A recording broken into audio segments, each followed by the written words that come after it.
Good morning, everyone. This is Jeff Cooper with the Daily Market Report coming to you on Tuesday morning, about an hour before the open.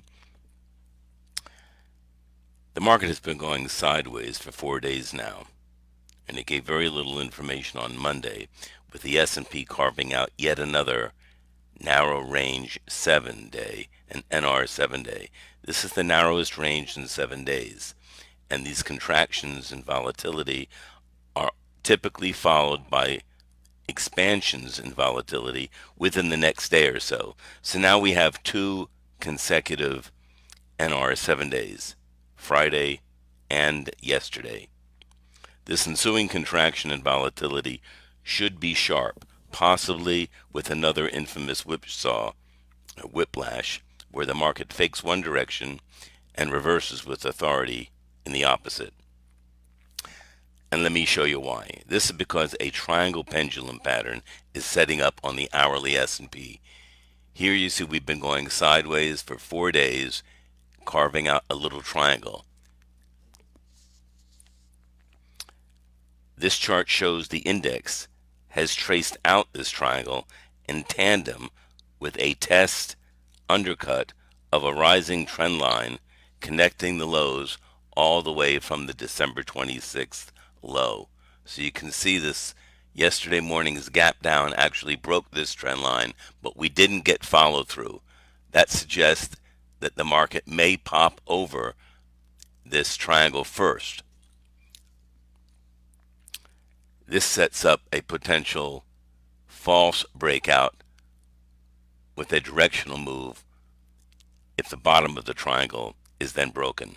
This is my triangle pendulum sell pattern, where an item breaks to the top side of a triangle but quickly reverses to the downside. Since fast moves come from false moves, the ensuing reversal below the triangle is typically a nice short setup. Now, this same pattern can be a buy setup when you break first and then follow through to the top side. This should be a good signal for several reasons, a good short signal for several reasons if it plays out. First, the S&P is in the region of massive resistance following an extreme oversold condition in late September that produced a line drive rally. The market is now overbought and in need of a correction, even if that turns out to be a bullish correction. So yesterday's analysis, in our video from yesterday, we showed the massive resistance, the many layers of massive resistance from 2580 all the way up to 2620 and potentially into 2640. Another reason why this should be a good sell signal is the 1-year cycle from a January top and a plunging low in February looms and warrants caution, and the pattern is similar with this fractal of a blowout move in January to last January's move up. Remember, that was a big blowout. The third reason is that January 21st is 120 days degrees, 4 months from the all-time high on September 21st. Also, January 29th is 90 days degrees from the big October low. We can go to the dailies and take a look at what I'm talking about.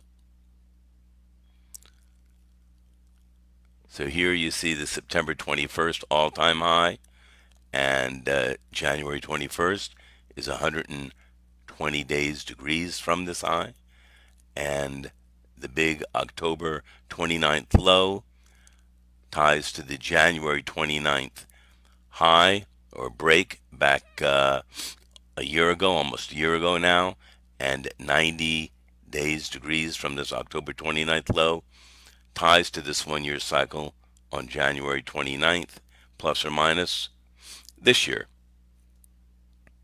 These natural divisions of the year, 90, 180, 270, and 120 and 240 degrees, are the basis of W.D. Gann's methodology and where to look for turning points, plus or minus a few days, obviously. So this triangle formation reflects weakening upward momentum. Monday's NYSE advanced decline ratio was negative, with nearly two stocks down for every one that closed higher.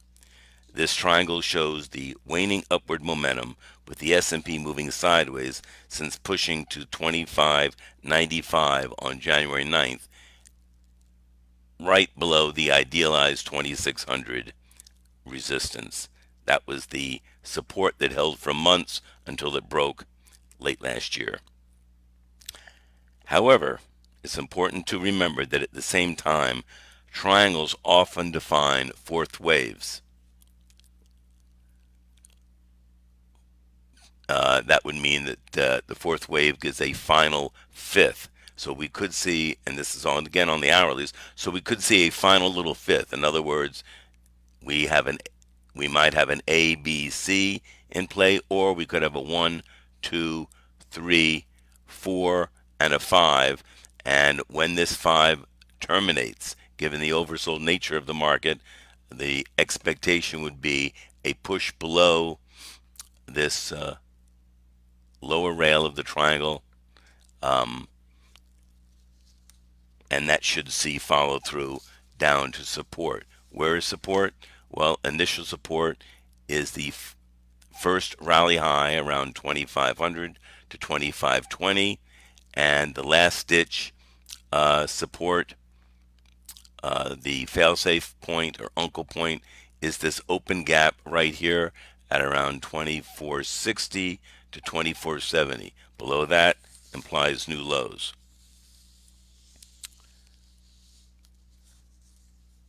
Sometimes a double triangle pendulum plays out. In other words, I've been talking about a triangle pendulum where you first get an up move and then a down move and then a directional decline. However, sometimes you could get a double triangle pendulum where you get a little break to the downside in this case, a pop to the top side, and then the genuine directional move, which in this case would be a down to the downside. And this is in keeping with the idea of the my FOMC cha-cha-cha move, where you get three alternating moves on a Fed day, with the third move being the directional play. And often markets do play out in these three swings. Think of it like a Ferrari or a Lambo, putting it into first, second, and then directionally blowing out on the third impulsive move. So the bottom line is heads up for weakness today that does not follow through with a turn to the top side. That does not follow through, and then we get a turn to the top side. However, if this occurs, it should be complete by Wednesday, with Thursday and Friday being down into the first monthly option expiration of the year. So the 250 SPY strike looms large, which ties to 2,500 cash, obviously. How will we know if this is in play quickly? Let's take a look at the dailies.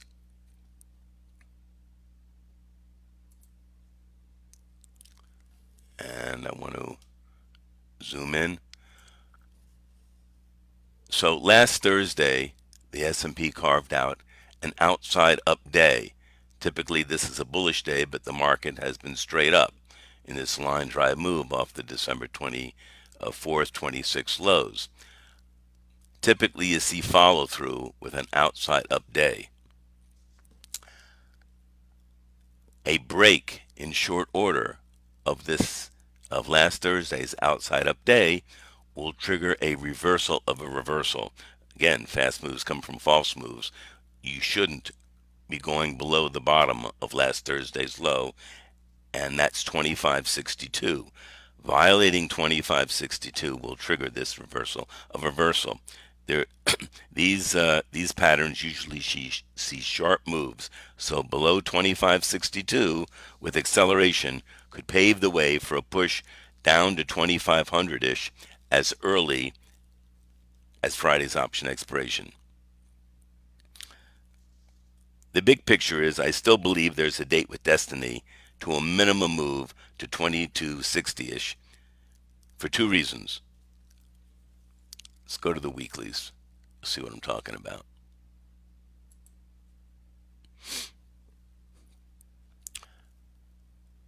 I'm considering this a head and shoulders. All of last year, head and shoulders. Left shoulder, head, droop right shoulder. With this neckline here, and you can see we've come back to virtually kiss the underbelly and back test, although there is potentially a case to be made for it to be completely back tested. However, typically when everybody on Wall Street is looking for the same thing and knows the same thing, it doesn't play out that way, and the market isn't a fine Swiss watch, and typically doesn't accommodate with picture perfect setups and graceful exits for the longs. So this head and shoulders projection in the break of the neckline projects to 2260-ish. That projection is still outstanding, so caution is warranted. There's risk out there. There's some compelling geometry suggesting that 2260 will be satisfied. Now, the leg down in February was 340 points. Twice that gives 680 points. 680 points off the all-time 2941 high, believe it or not, is 2261. So there's a head and shoulders projection to 2260, while at the same time there's some compelling geometry suggesting that the market, the S&P, could be magnetized to 2260. This is compelling geometry suggesting that rallies should be considered suspect. Once, say, the sharp rally rolls over and shows signs of losing momentum, which it is, caution is warranted. It's fine to play these rallies in a bear market for day trades and swing trades, which is what we've been doing in our report. And we're not really positioning bigger picture long swings at this time due to unfulfilled downside projections, due to the cycles and the structure, which suggests another leg down. I say that because this is possibly a first leg down, an ABC for a two up. This is consistent with the third wave, and this is consistent with the fourth wave, leaving the market vulnerable to a fifth wave, to new lows typically. It is possible that you see a truncated fifth wave without new lows being struck. So that's it for now. Good luck trading today. Appreciate your time. Thanks for listening.